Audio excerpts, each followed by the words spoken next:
పోతన భాగవతము అష్టమ స్కందము 7వ భాగము.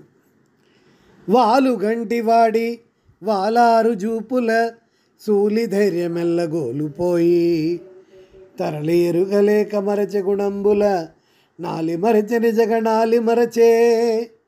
శివుని కోరికపై మోహిని రూపమును శివునికి చూపదలచి విశ్వమోహిని అయి కనిపించగా మన్మధునే జయించిన శివుడు వశము తప్పి మోహిని మోహములో బడెను.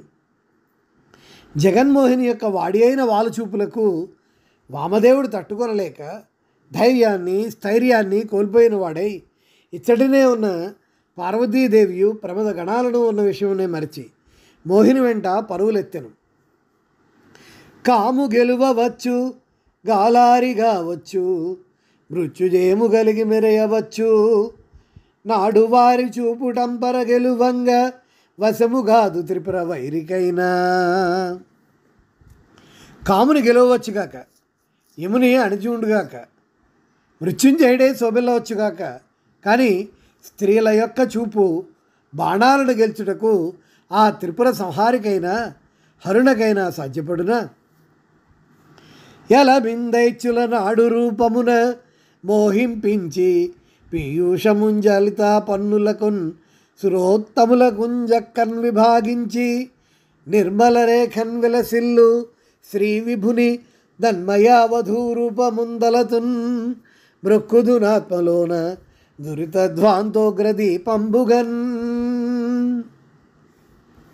ఉత్సాహంతో అసురులను స్త్రీ రూపమును సమ్మోహనము చేసి అమృతాన్ని దేవతలకు చక్కగా పంచిపెట్టి నిర్మలుడై విలసిల్లు శ్రీనాథుని ఆ మాయా సుందరీమణి రూపమున మరియు మదిలో ఉన్న పాపాంధకారమును తొలగించు తేజోమయ స్వరూపమును ఆత్మలో తలచుచు మృక్యదును అని సుఖయోగి పరీక్షిత్తునకు చెప్పెను.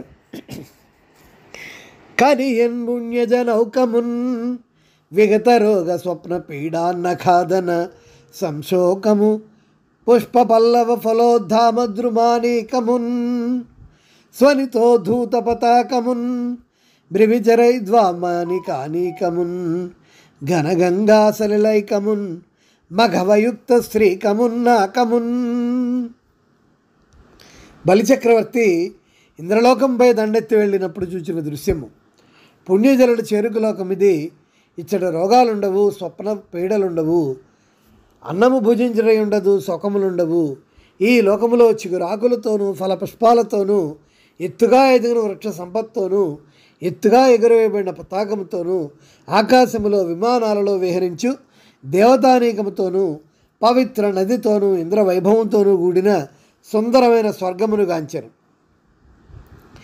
పరుగెలువ వలయునుండెను సరిపోరగ వలయునుండే జావలనుండెన్ సరిగెలుపు మృతియ దొరకమి సరసంబుగ మున్నె తొలగిన వలె ఉండెన్.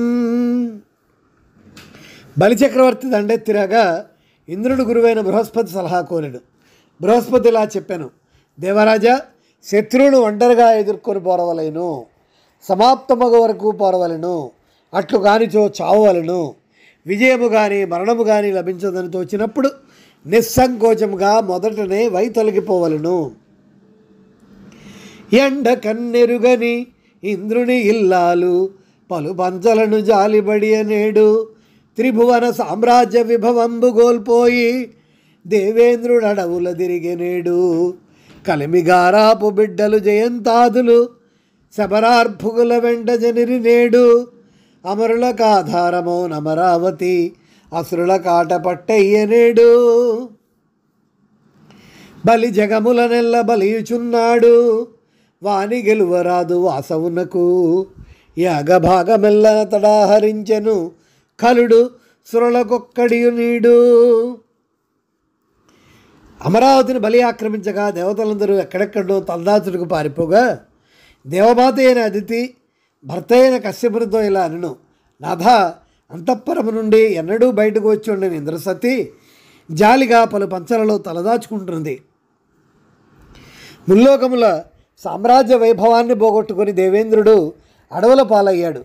ఐశ్వర్యములో గారాభంగా పెరిగిన ఇంద్రసంతానమైన జయంతాదులు అడవులలో శబర బాలకులతో తిరుగుచున్నారు.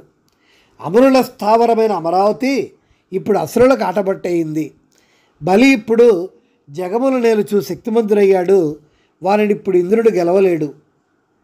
దేవతలకు చెందిన యజ్ఞ హవిర్భాగములను బలియే ఆరగించుచు దేవతలకు ఏమీ ఇవ్వడం లేదు. జనకుండెవ్వడు జాతుడెవ్వడు జనస్థానంబులెచ్చోటు సంజననం వెయ్యది మేనులే కొలది సంసారంబులే రూపముల్ వినుమాయింతయు విష్ణుమాయ దలపన్ వేరేమియున్ లేదు మోహని బంధంబు నిధానమింతటికి జాయా విన్నబోనేటికిన్. దేవతలు పడుతున్న పాటలకు మార్గాంతరము చూడమని అదితి వేడగా కశ్యపుడు ఇలా అన్నాడు: దేవి నీకెందుకు ఆరాటము? జీవులకు తండ్రి ఎవ్వడు, బిడ్డలెవ్వరు? వారి జన్మస్థానం ఎక్కడ? జననమనగా ఏమిటి? ఈ శరీరం లేపాటివి, ఈ మానవ సంసారముల నిజస్వరూపాల లాంటివి వినుము. ఇది అంతయు విష్ణుమాయ, యోచింపగా ఇంకేమీనూ లేదు, కేవలము మోహబంధనమే. ఈ మమకారమునకు ఆధారము కావున ఓ సతీమణి, ఈ విషయమున కిన్నురాలగుటేలా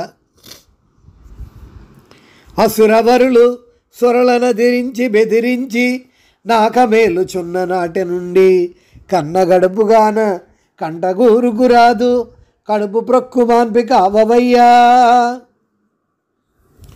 అదితి ఆచరించిన వ్రత ప్రభావముచే విష్ణువు ప్రత్యక్షమవగా ఆమె ఇలా అనెను: ఈ అసురులు స్వర్గలోకము లేచున్న నాటి నుండి సురులను అదిరించి బెదిరించి నానా అగజాట్లకు పాల్పడజేయుచుంటిరి. కన్న కడుపుగాన నా కంటికి నిద్ర రావడం లేదు, నా కడుపు మంటను మాన్పి నన్ను కావు ప్రభు. బలి మిందైచుల జంబరాదు వినయోపాయంబులన్ గాని సంచలనం బొందకు నేను నీ నియతికిన్ సద్భక్తికిన్ మెచ్చితిన్. బలి విద్వేషియు నా నిలింబగణమున్ బహులోమియున్ మెచ్చే దైత్యుల రాజ్యం బెహరింతు ఇంద్రునికి రిత్తున్ దుఃఖమేటికిన్.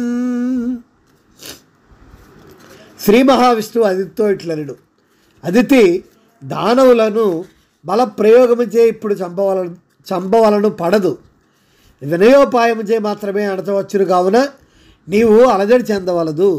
నీ యొక్క నియమనిష్టలను సద్భక్తిని నేను సంతోషించాను.